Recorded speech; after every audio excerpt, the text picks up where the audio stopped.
From 1989's Yeah, Whatever album, that was Moev with Crucify Me here on That Modern Rock Show. And our guest on the program tonight is a founding member of Moev and a current member, too. Yeah, Moev are very much alive here in 2009. Tom Ferris is with us. And Moev started in Vancouver, British Columbia, and that's where Tom is still these days. And, you know, I guess I have to start this off by saying, you know, that was really the song, what I just played, Crucify Me, that was really the song that, you know, if someone in the States were to hear your name, they would just identify you with that song, you know? Yeah, that's the one that really took off for us. But the band had been around how long before that?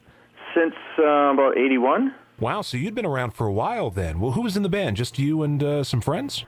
Just some friends from school. You know, I started getting into craft work and whatnot, so we thought, well, let's just monkey around on guitars, and I was also building synthesizers, like out of a kit. Mm-hmm. So we used to make lots of noise. I can imagine. Tell us a little bit about Crucify Me, because that's where most of us in the States first heard about Moev. And it's such a macabre track, you know? Tell us a little bit about that song. That was something that I was practicing over a long time, just in this back of his warehouse, the little riff over and over. And I think Dean, the singer, was having trouble thinking of something to do with it. And I think it all kind of started to come together when we started putting little samples in about the pills and the whatnot. Right. And that started to, him and Kelly started to sit down and just go over ideas, because it wasn't really, you know, there's so much melody in the keyboard part that they just thought maybe just some little one-line things.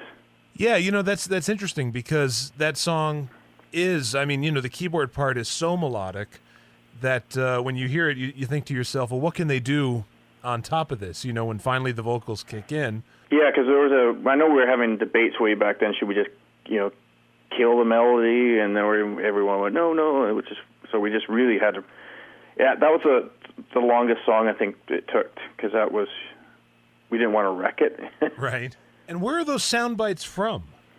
That's from THX 1138. Oh, the George Lucas. Yeah. Oh, I see. Okay. Yeah, that was Dean's idea. He was watching it, and he said, that'd be great. Put some of these little snippets in there. And that was a day of, you know, early samplers, so it was quite a little chore to sample something off a VHS tape, I think it was. Oh, okay.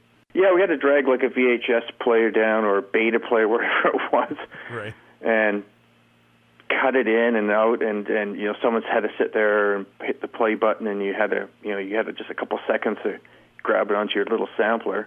Were you listening to your contemporaries at that time, like Front 242? Oh yeah. Or maybe Nitzareb? Probably Nitzareb, yeah, and, yeah, stuff like that. We had a couple of clubs we were like hanging out to, and they were just very, you know, goth. Right. Before goth was big time. These were just small little bars in Vancouver that we'd go hang out, and they'd play, you know, stuff like that, and we'd all really get into it.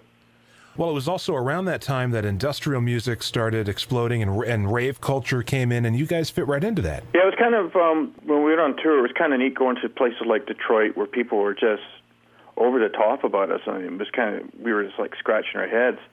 But, you know, then after the fact we leave, and it was like Detroit's like the big electronic city, and really into the techno, and they were huge in the craft work. So any bizarre stories from playing clubs? Oh, I just recently been thinking about playing in Tijuana. That was very bizarre back then. In Tijuana? Yes. I tell you, those were a pack of characters. And now you see all the trouble that's going on the border. Right.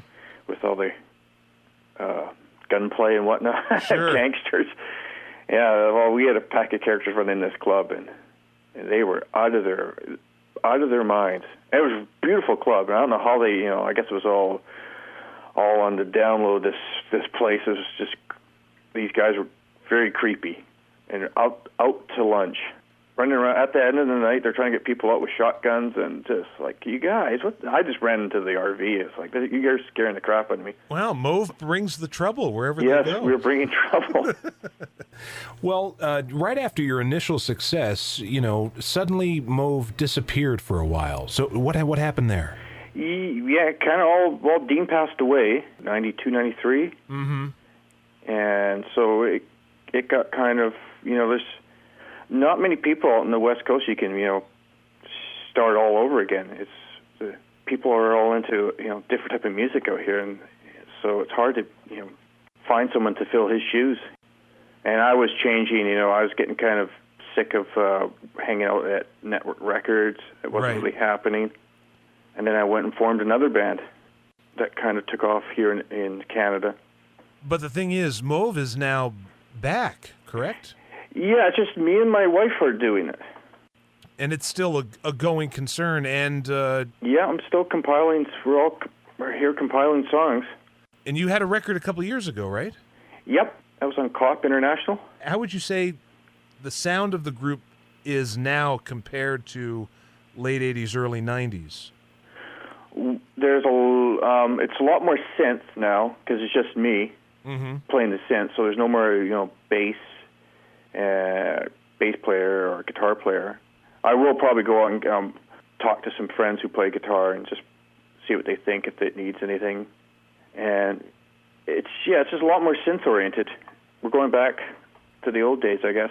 And I should mention that if you want to keep up with what Moev are doing now and hear some of the recent music, you can go to the Moev MySpace, which is myspace.com/officialmoev. And there are some new songs and also some songs that were never finished and are now being finished, right? Yeah, a lot of them I'm going back and forth and finding stuff that I don't know why we just let sat there. And I usually get in trouble from Julie, like, why is that sitting there? Right.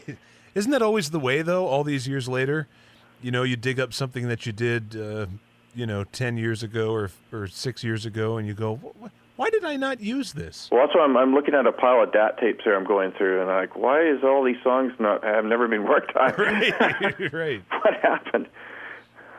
So this new record could possibly be a mix of old and new. I mean, it'll all be new because most people haven't heard it. Most people haven't heard it, but I'm taking it and cutting it up and taking parts I like and figuring out the tempo and the key it was in and everything, and just redoing it because I like the feel of most of it. And then I've got probably 9 stuff from probably around 1996.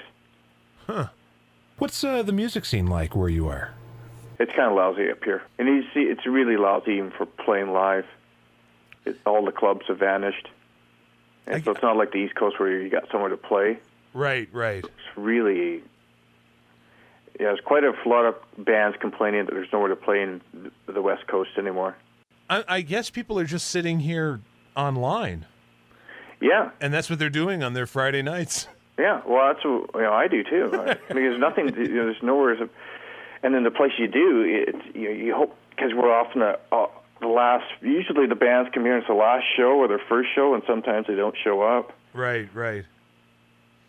And we just had the band Wire come here, well, they were, and then they pulled the plug because it was their last show, and I guess they just went home. Really? Yeah. Oh, that's a shame, because their new record was pretty good. I see you have them in one of your top friends, or Julie put them in one of your top friends on MySpace. Yeah, because we had the same producer. Ah, okay. Did he also do the Ideal Copy? Yeah, I think so. Okay. John Fryer, yeah. I think so. And we're talking to him right now. He likes what we're doing, so we're talking with him to do some remixes or some. Oh, excellent, because he gets a really clean sound. Oh, he's a really great mixer. I was quite impressed when sitting down with him. So it sounds like things are looking good for Moev. And once again, I want to urge everybody to go to the MySpace, myspace.com/officialmoev.